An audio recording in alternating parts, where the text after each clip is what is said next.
వృషభం వారికి గనక చూసుకున్నట్లయితే ప్రధానంగా ఇక్కడ మీకు 3వ భావంలో 3 శుభగ్రహాలు కలిసి ఉంటున్నాయి. ఒక రకంగా చెప్పాలంటే 3 శుభగ్రహాలు కలిసి ఉండడం మంచిదే. అయితే శని రాహు ఎనర్జీస్తో ఉన్నాయి, కేతు ఎనర్జీస్తో ఉంది. దాని గురించి మీకు వీడియో ఎండింగ్ లో చెప్తాను. అది దేశకాల పరిస్థితుల మీద ఎటువంటి ప్రభావం చూపిస్తుంది అనేటువంటిది.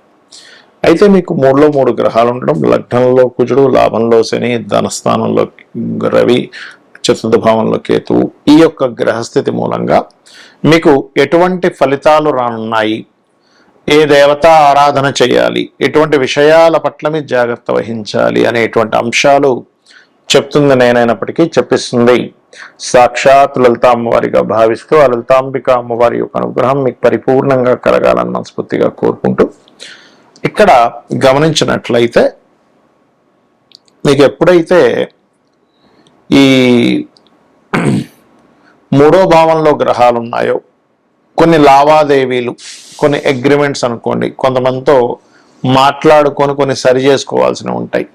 అటువంటి వాటికి వృషభం వారికి చాలా బాగుంది. అయితే లగ్నంలో కుజుడున్నందుకు 21వ తేదీ నుంచి వచ్చేస్తాడు.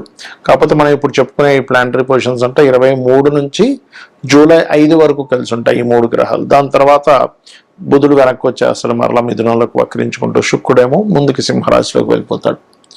అయితే ఇలా ఎప్పుడైతే ఈ 3 గ్రహాలు కలిసి ఉన్నాయో ప్రధానంగా మీకు అగ్రిమెంట్స్కి, కొన్ని లావాదేవీలు మాట్లాడుకోవడానికి, ఇంటర్వ్యూస్లో సెలెక్ట్ అవ్వడానికి, మరియు అదేవిధంగా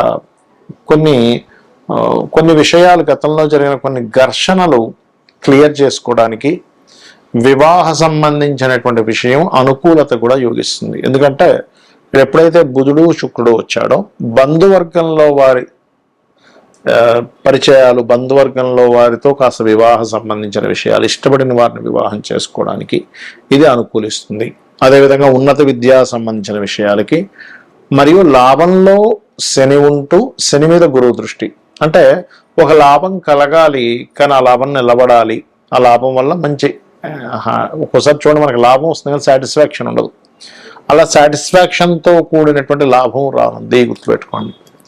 కాకపోతే ఈ 3 గ్రహాలు ఎప్పుడైతే 3వ భావంలో ఉన్నాయో ఇది ప్రాపర్టీ కొనడం కంటే కూడా అమ్మడానికి ఈ యొక్క గ్రహస్థితి యోగిస్తుంది 3లో ఉన్నప్పుడు. అంటే కొంతమంది చూడండి, చాలా మంది ఏమంటే పలానా స్థలం అమ్మేద్దాం అనుకుంటున్నాను, బేరం రావట్లేదు, లేదా అపార్ట్మెంట్ అమ్ముదాం అనుకుంటున్నాం, వాహనం అమ్ముదాం అనుకుంటున్నాం అని చూస్తూ ఉంటారు ఏదో ఒకటి. ఎందుకంటే అది అమ్మేసి ఆ మనీని ఇంకో దగ్గర ఇన్వెస్ట్మెంట్ చేయడము, లేకపోతే ఇంకో దగ్గర ఉపయోగించుకోవడము, పెళ్లికనో లేకపోతే ఇంకేదైనా అప్పు తీర్చుకోవడానికనో వాళ్ళు వాడుకుంటారు. ఇన్వెస్ట్మెంట్ చేసిన పర్పస్సే కొంతమంది ఎప్పటికైనా పనికి వస్తుందని ఇన్వెస్ట్మెంట్ చేస్తారు. అలాంటి వాటికి ఈ యొక్క గ్రహస్థితి అనుకూలిస్తుంది. అదేవిధంగా ప్లేస్ మారుతారు కూడా. ఇక మీరు నిత్యము చేయవలసింది విష్ణు సహస్రనామాలు, గురు మంత్రము లేదా దత్తాత్రేయుడి యొక్క చరిత్ర, లలితా సహస్రనామాలు చేయండి, అన్ని విధాలా బాగుంటుంది.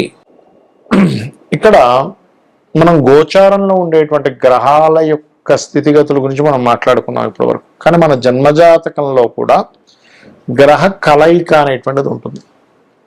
అవి ఎన్ని రకాలుగా ఉంటుంది అంటే, మనకి ఒక గ్రహం ఒక రాశిలో ఉన్నప్పుడు రాశినాథుడిని గ్రహాన్ని కూడా చూసుకోవాలంటే ఈ రాశి నాథుడు ఈ గ్రహం ఈ రెండు కలిపినటువంటి ఒక యోగం ఏర్పడింది. ఆ గ్రహం మరలా ఒక నక్షత్రంలో ఉంటుంది, ఆ రాశిలో ఉంటుంది. ఆ 3 కలిపిన ఒక యోగం. అలా కాకుండా ఇంకో గ్రహంతో కలిసి ఉంది అనుకోండి, అప్పుడు ఆ 4 కలిసిన యోగం, అంటే రాశి నక్షత్రము ఇంకో గ్రహంతో. అలా కాకుండా మనకి 2 గ్రహాలు 3 గ్రహాలతో కూడా కలిసి ఉంటాయి. అష్టగ్రహ కూటమిలో కూడా పుట్టిన వాళ్ళు ఉంటారు. అయితే మరలా అవి లగ్నాన్ని బట్టి ఏ గ్రహాలు ఎక్కడెక్కడ ఏ ఆధిపత్యం పొందాయో దాన్ని బట్టి రిజల్ట్ అనేటువంటిది ఉంటుంది. అయితే ఈ విషయాన్ని మీకు ఎందుకు చెప్తున్నా అంటే, ఇందులో మనకి శుభగ్రహాల కలయిక, క్రూర గ్రహాల కలయిక అని 2 విధాలుగా ఉంటుంది. అందులో సహజ శుభగ్రహాలు కలయిక, మీ లగ్నానికి యోగకారకుల యొక్క కలయిక అని ఉంటుంది. మరలా అంటే ఇప్పుడు 2 వ్యక్తులు కలిశారు, ఆ 2 వ్యక్తులు బాగా క్రైమ్ చేసే పీపుల్ అనుకోండి, ఇంకో కొత్త క్రైమ్ చేయడానికి ఎక్కువ ఆస్కారం ఉంటుంది.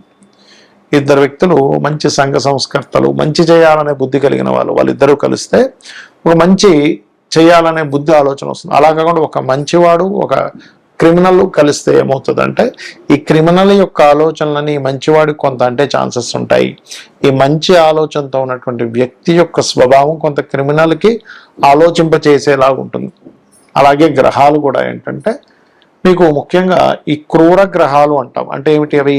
రాహువు, రవి, కుజుడు, కేతువు నీచంలో ఉండేటువంటి గ్రహాలు. ఈ గ్రహాలు ఎప్పుడైనా సరే మీ జన్మజాతకంలో మీకు 3వ భావంలోని, 6వ భావంలోని, దశమ భావంలో ఉంటే చాలా మంచిది. లాభభావంలో కూడా చాలా మంచిది. అంటే ఇక్కడ నేను మీకు ఈ విషయాన్ని ఎందుకు షేర్ చేస్తున్నానంటే ఈ గ్రహాల యొక్క కలయిక కొన్ని స్థానాల్లో మంచి ఫలితాలు ఇస్తుంది. అదేవిధంగా శుభగ్రహాలు అంటే గురువు, శుక్రుడు, బుధుడు, పూర్ణచంద్రుడు ఇవేవైతే ఉంటాయో ఈ గురు, శుక్ర, బుధ, పూర్ణచంద్రుడు అనేటువంటి గ్రహాలు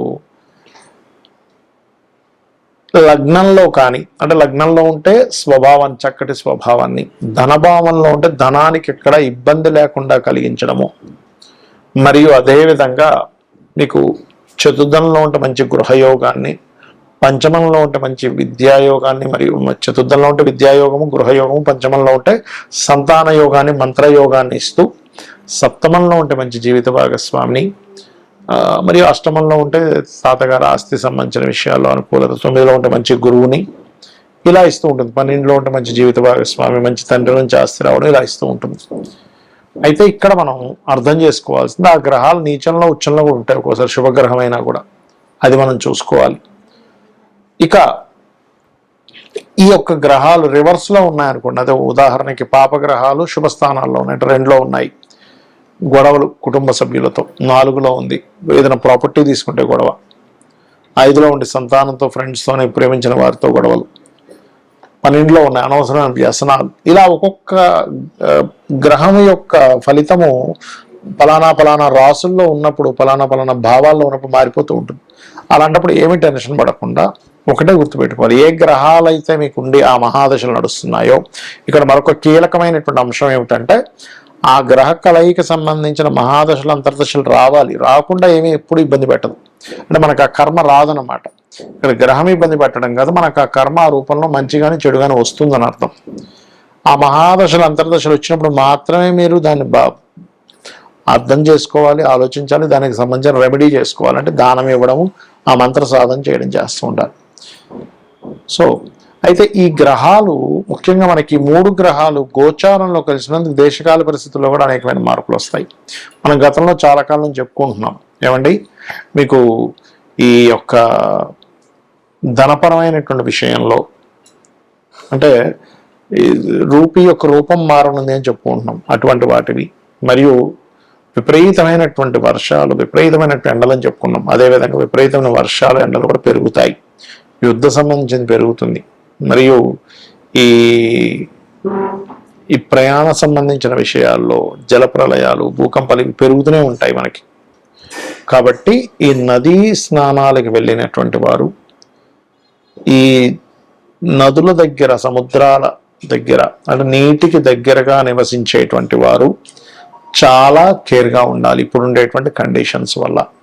కాకపోతే 2 శుభగ్రహాలు వెళ్ళి కలిసినందుకు కొన్ని ప్రదేశాల్లో భూముల యొక్క రేట్లు పెరగడము, కొత్త వాహన సంబంధించిన విషయాల్లో కూడా కొంత అప్గ్రేడ్స్ రావడము, మరియు విద్యా సంబంధించిన విషయంలో కొన్ని ఎటువంటి మార్పులు అంటే విప్లవాత్మకమైన మార్పులు రావడము, కోర్టులు ఇచ్చేటువంటి తీర్పులు కూడా అసలు ఊహించం, ఏంటిది ఇలాంటి తీర్పులు ఇస్తుంది ఏంటి కోర్టు అనేటువంటిది.